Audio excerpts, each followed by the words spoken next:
Welcome back. I'm Natalie with Claire Tamar for your fashion segment of the day. It's October, so we're right in the middle of football season. The weather is starting to cool down, so we can no longer wear our KU dresses and cowboy boots to games. So Claire, what are some ideas of what we can wear that will keep us warm but still look cute? Well, I think some good outfits are just flannels or a vest. You could wear with boots. You also could wear jeans, leggings work. You could wear a sweater dress if you really want to. I think those are all good options that will keep you warm. I really like those ideas, yeah. Here at KU, all the girls and boys really dress up for the game. So I remember like in high school, we would just wear football jerseys and leggings and really chill, but it's nice to see everyone looking their best for the games here. Okay, so on a quick side note, since I know how much you love sports, what are your thoughts on the football team with Ryan Willis now starting as the quarterback? Do you think we might I think it's a good change. I think it's going to be exciting to see how it works out. I think that we might have a chance to get some wins in there, and I think it'll be fun. Yeah, I'm hoping so. At least one W this season. Speaking of W's, we need to establish what a good outfit is to wear for a basketball game. Since we just had late night a couple weeks ago, which I know got us all excited for basketball season, it'll be here before we know it. So what are your thoughts on what to wear to a basketball game? Well, I think a good idea is basketball jerseys for sure. You might want to get one size bigger so you can wear it with leggings, and then Converse is a good idea. It is cold out, but you're going to be really hot in the arena since it is like inside. I think your best bet is just a basketball jersey and go all out with KU colors. That's so true. That's so true. I couldn't agree more. I feel like it's definitely a lot easier to dress for the basketball games than the football games because you can be more comfortable in your jersey instead of like, all dressed up. Yeah. But I just can't wait. I know it's going to be a lot of fun. I really need to figure out like my camping group situation since it's going to be so packed. I need to get on that. Yeah, I haven't even started. Yeah. So Claire, do you have any last pieces of advice for our viewers of definitely if you want to grab some attention to yourself, I'd pair up your fall outfits with a statement necklace. You could wear like big earrings. For football games, like face makeup, put a lot of like KU tattoos and stickers. I think that's all like your best bet just to go all out for KU. That's awesome. Well, that will wrap up this week's fashion segment. Thanks, Claire, for joining us today. It's been so great talking to you, KU Sports Fashion, and I hope this was helpful in preparing what you're wearing to the football and basketball games. Thank you all for watching Natalie Knows. We'll be right back.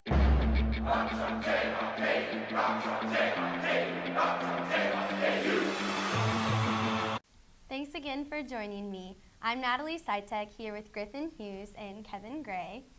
Previously, I had the chance to talk to Claire Tamar about KU football and basketball fashion. Now we're going to hear from Griffin and Kevin to learn more about their take on KU sporting events and what their expectations are. Thank you for joining me, Griffin and Kevin. Thanks for having us. Yes, for sure. Usually our football season is kind of a little rocky, so around this time, we're getting excited for KU basketball since we just had late night a couple weeks ago. Right. But after the game last Saturday, now I'm like starting to have second thoughts. Like maybe we might start having a couple of wins. What are you guys thinking? I would say don't jump to conclusions really fast. Yeah. I mean, I think everyone's talking about Ryan Willis. I think you would agree. True freshman quarterback, throws for 330 yards, a couple touchdowns, but also a pick, and he fumbles in crucial situations. So don't be so high on Ryan Willis just yet, I would say. Yeah, I mean, like Griffin said, he's a true freshman. He's our fourth string quarterback, so that tells you kind of what we're dealing with as a whole program. Lots of injuries. Lots of injuries, especially at the quarterback position. But Willis is the fourth string quarterback. He hasn't gotten a lot of playing time.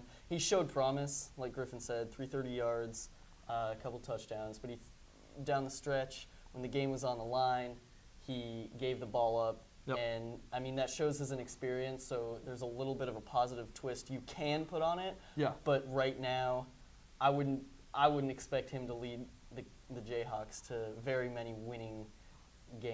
games. I wouldn't say so. I think the positive that you put on it is the kid's a true freshman. So, he just hasn't had this kind of game experience under his belt to be a dominant quarterback.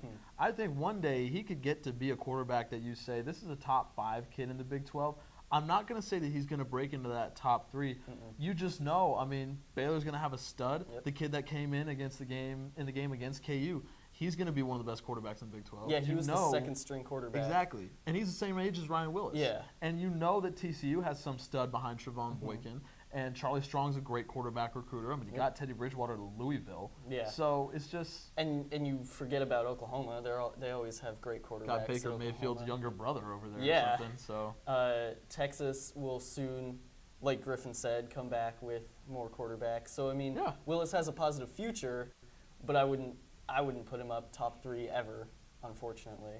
Yeah, I guess we'll just have to wait and see how he does. He went to my high school, so I'm hoping for the best, but we'll just have to wait it out and just see how the rest of the season plays out. As far as basketball goes, though, what are your guys' thoughts on that? Well, Griffin, all right, let's end on a positive, so I will start. Yeah. To me, for men's basketball, it's just going to be, I'm not excited at all for the season because it's going to be the same to me. They've got a team that is good enough to win the Big 12 regular season again, and Bill Self is one of the best regular season coaches in the country. So they've got a good enough team to do that again. They're going to lose in the finals of the Big 12 tournament again, or lose at some point in that range, and they're going to lose in the first weekend of the tournament. There's nothing on this team, on this roster, that makes me think they've improved from last year. I think Cheikh Diallo is very overrated in what he's going to do as a centerpiece for Bill Self. He's not a Bill Self big man like a lot of people would think that he is. I just don't see anything on this roster that makes me think this is a team that can move past where they were, especially if they get put in a tough bracket again in the NCAA tournament. Well, I disagree with you a little bit, Griffin. I think the Big 12 is a lot weaker than it was last year. Last year, they trudged through. They had a below 500 record on the road, which is hard. But when you have the home court advantage of an Allen Fieldhouse, then it really helped us. But it was also because the Big 12 was so tough that they were able to win because teams were losing to each other left and right. Yeah, but this year the Big 12 is a lot weaker. So I think that they will come out relatively unscathed from conference play. And I think that'll help with the conference tournament. I don't think they can win the conference tournament because they haven't had a lot of success with that lately. But I think going into the NCAA tournament, I feel really good about the experience that they have. They're going to be starting seniors, and you don't see that a lot. That's true. In the NCAA basketball game. They have a lot of experience year-wise. And then they went to Korea this year over the summer. They took gold in the World University Games, and I think they're going to take a lot of good positives from that experience where they went undefeated in 8 games against really good competition worldwide. Yep. That's something most teams, in fact, none of the other teams in the country are going to have. They got a chance to come together as a team, gain chemistry, and I see that all this experience is going to push them farther than what Griffin thinks. I think it's Final Four or bust for this team because now you mentioned Cheikh Diallo.